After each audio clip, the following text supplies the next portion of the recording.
नमस्कार साथियों, आज एक बहुत ही महत्वपूर्ण टॉपिक को लेकर मैं फिर से आप लोगों के सामने उपस्थित हूँ। साथियों, जैसा कि आप सभी जानते हैं, उत्तराखंड के अंदर मेडिकल कॉलेज के 1455 पदों पर जो नर्सेज की भर्ती का डॉक्यूमेंट वेरिफिकेशन का टाइम टेबल जारी हुआ, उससे कहीं ना कहीं पूरे प्रदेश के बेरोजगार नर्सेज में एक बहुत बड़ा हड़कंप मच चुका है। हड़कंप मचने की जो मेन वजह है वो है, जब स्वास्थ्य विभाग के 1564 पदों पर डॉक्यूमेंट वेरिफिकेशन का टाइम टेबल जारी हुआ था तो 1998 से डॉक्यूमेंट वेरिफिकेशन के लिए बुलाया गया था। और 2000 में जनरल की बात करूं, 2013 बैच तक बुलाया गया था, 12 बैच तक सिलेक्शन हुआ, 1.5 गुना ज़्यादा लोगों को बुलाया गया था। अब जो सिलेक्शन के लिए डॉक्यूमेंट वेरिफिकेशन में जनरल के जो कैंडिडेट्स हैं उनको बुलाया गया है वो 1999 से, पहले 1998 से बुलाया था, 1999 से 2014 तक बुलाया है साथी।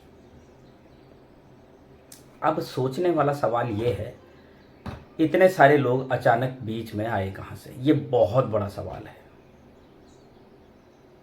उत्तराखंड के बेरोजगार नर्सेज आज इसी बात से चिंतित है, आखिर ये लोग आए तो आए कहाँ से।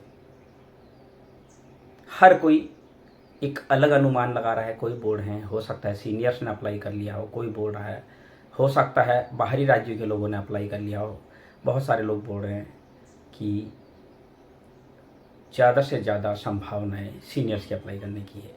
लेकिन हम किसी भी बात को कहने से पहले प्रमाण पर ज़्यादा भरोसा करते हैं। अब चिकित्सा सेवा चयन बोर्ड ही ये डिसाइड करेगा कि हुआ क्या है। साथियों, चिकित्सा सेवा चयन बोर्ड ने सभी लोगों के डॉक्यूमेंट वेरिफिकेशन के लिए सभी लोगों को बुलाया है। अगर कोई भी ऐसा व्यक्ति है जिसने आवेदन किया है तो डॉक्यूमेंट वेरिफिकेशन में ऐसा व्यक्ति जिसका सिलेक्शन हो चुका है और उसने यहाँ आवेदन किया तो ऐसा व्यक्ति सामने आ जाएगा और उसका डॉक्यूमेंट वेरिफिकेशन निरस्त हो जाएगा। तो इसके लिए हमें निश्चिंत रहने की ज़रूरत है, ऐसी कोई भी चीज़ नहीं होगी।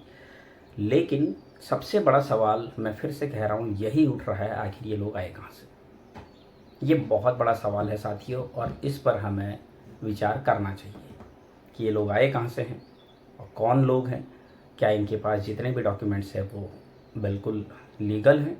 अगर लीगल डॉक्यूमेंट्स है तो ये आज तक कहाँ थे? इस तरह के सवाल लगातार उठ रहे हैं। स्वास्थ्य मंत्री जी से मिलने के लिए हम सभी लोग जो हैं मंथन कर रहे हैं। कल अल्मोड़ा में जो हैं स्वास्थ्य मंत्री जी पहुंच रहे हैं और एलिंग वेलफेयर नर्सेज फाउंडेशन के पदाधिकारी गौरव भाई के नेतृत्व में कल मंत्री जी को ज्ञापन देंगे। आप बिल्कुल निश्चिंत रहें, हम पूरी ईमानदारी से अपना काम कर रहे हैं। लेकिन साथियों, हमें एक बात और भी समझनी है, डॉक्यूमेंट वेरिफिकेशन की डेट हम लोगों को चेंज नहीं करवानी है। हमें जल्द से जल्द, अगर इसमें ऐसा कुछ है तो मंत्री जी को अवगत कराना है और मंत्री जी से ये निवेदन करना है कि डॉक्यूमेंट वेरिफिकेशन की डेट ना चेंज की जाए। अगर कोई गलत तरीके से इस भर्ती प्रक्रिया में सम्मिलित हो रहा है तो उसके खिलाफ सख्त से सख्त जो है कार्रवाई की जाए और तत्काल प्रभाव से इस पर कार्रवाई होना बहुत ज़रूरी है। साथियों, कल हम स्वास्थ्य मंत्री जी के सामने ये बात भी रख रहे हैं कि स्वास्थ्य विभाग के 1564 पदों पर वेटिंग लिस्ट अभी तक नहीं आई है। तो वेटिंग लिस्ट का जो प्रावधान होता है, अभी तक वेटिंग लिस्ट आई नहीं है। वेटिंग लिस्ट तत्काल प्रभाव से जल्द निकाली जाए ताकि मेडिकल कॉलेज के 1455 पदों पर होने वाले कंपटीशन में कुछ कमी आ सके। हमारा मकसद सिर्फ और सिर्फ ज़्यादा से ज़्यादा नर्सिंग अधिकारियों की नियुक्ति है। इस चीज़ को हम सबको समझना होगा। साथियों, एक चीज़ और मैं कहूँगा, बहुत सारे लोग, जैसे मुझे अभी एक व्यक्ति कमेंट कर रहा था कि क्षैतिज आरक्षण की बात बार बार करता रहता है, तो मैं ऐसे व्यक्तियों को बस इतना कहना चाहूँगा कि जिस चीज़ का ज्ञान ना हो उस चीज़ के बारे में ना बोलें। आप जैसे लोगों की वजह से ही आज ये भर्ती जो है इस तरह से अटकी हुई है। पहले आप लोग घरों में बैठकर विरोध कर रहे थे, अब आप इस तरह के कमेंट्स कर रहे हैं। तो आप लोगों की मानसिकता दिख रही है कि किस तरह की मानसिकता आप लोगों की है। आप लोगों ने काम नहीं करना है, सिर्फ और सिर्फ क्या करना है, दूसरे की टांग खींचनी है। क्या है क्षैतिज आरक्षण और किस किस कैटेगरी को कितना बेनिफिट हो रहा है, इसके बारे में समझो, उसको पूरा स्टडी करो, उसके बाद बात करो। किसी को फ़ायदा हो रहा है और आपके पेट में मरोड़े उठ रहे हैं, इस तरह की मानसिकता से थोड़ा सा ऊपर उठना चाहिए। लगभग 200 से ज़्यादा लोगों का जो है परिवार बच रहा है क्षैतिज आरक्षण के केस से, और आप बोल रहे हैं कि इस केस को छोड़ दो। आप जैसे मूर्खों की वजह से ही जो है प्रोफेशन आज गर्त में डूबा हुआ है। साथियों, मैं अल्मोड़ा मेडिकल कॉलेज और अल्मोड़ा में जितने भी हमारे नर्सिंग साथी हैं उनसे सिर्फ और सिर्फ एक निवेदन करना चाहता हूं। गौरव भाई के नेतृत्व में कल हीलिंग वेलफेयर नर्सिंग फाउंडेशन के पदाधिकारी गौरव भाई और बाकी सारे पदाधिकारी जो हैं ज्ञापन दे रहे हैं और सारी समस्याएं स्वास्थ्य मंत्री जी के सामने रख रहे हैं। ज़्यादा से ज़्यादा लोग उनके साथ रहें, गौरव भाई के साथ रहें। और निश्चित तौर पर एक चीज़ मैं आप लोगों को कह देना चाहता हूं, जैसे कि मैंने पहले भी कहा था कि हमें मंत्री जी से मिलना चाहिए। निश्चित तौर पर मंत्री जी इस चीज़ को बहुत जल्द सॉल्व कर देंगे, मुझे पूरा विश्वास है, क्योंकि मंत्री जी ही इस चीज़ को कर सकते हैं और मंत्री जी ने आज तक जो भी काम किया है हमारे भले के लिए किया है। निश्चित तौर पर उनके संज्ञान में अगर ये बात जाएगी तो तत्काल प्रभाव से इस चीज़ पर एक्शन लेंगे। इस चीज़ के लिए आप बिल्कुल निश्चिंत रहें। क्षैतिज आरक्षण का केस चलता रहेगा। कुछ बेवकूफ़ों की वजह से कुछ बेवकूफ़ लोग ऐसे जो कमेंट्स ऊट पटांग कमेंट्स करते हैं, ऐसे लोगों के कहने पर हम क्षैतिज आरक्षण का केस नहीं छोड़ेंगे। वेटिंग लिस्ट के लिए भी हम लोगों को एक टीम बनानी पड़ेगी और डीजी हेल्थ में लगातार हमें वेटिंग लिस्ट जल्द से जल्द निकलवाने के लिए दबाव बनाना पड़ेगा।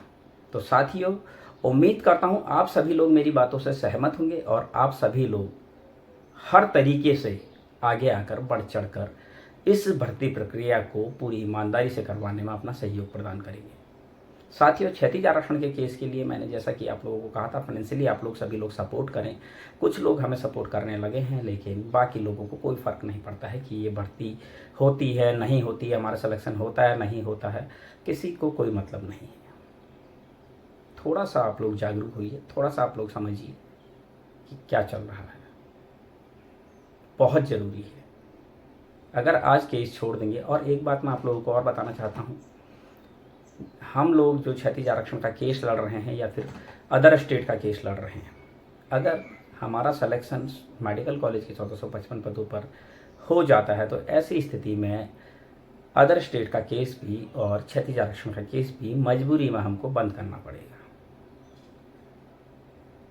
तो साथियों, मैं आप लोगों से सिर्फ और सिर्फ एक निवेदन करना चाहता हूँ कि जल्द से जल्द इन केसों पर डिसीजन आए। इसके लिए आप सभी लोग आगे आएँ, फाइनेंशियली सभी लोग सपोर्ट करें और बढ़ चढ़ कर आगे आएँ, ताकि ज़्यादा से ज़्यादा हमारे नर्सिंग साथियों का भला हो सके। उम्मीद करता हूँ साथियों आप मेरी बातों से सहमत होंगे। उम्मीद करता हूँ कि वीडियो जब देखते हैं तो ऊट पटांग हरकत ना करें, गलत कमेंट्स ना करें।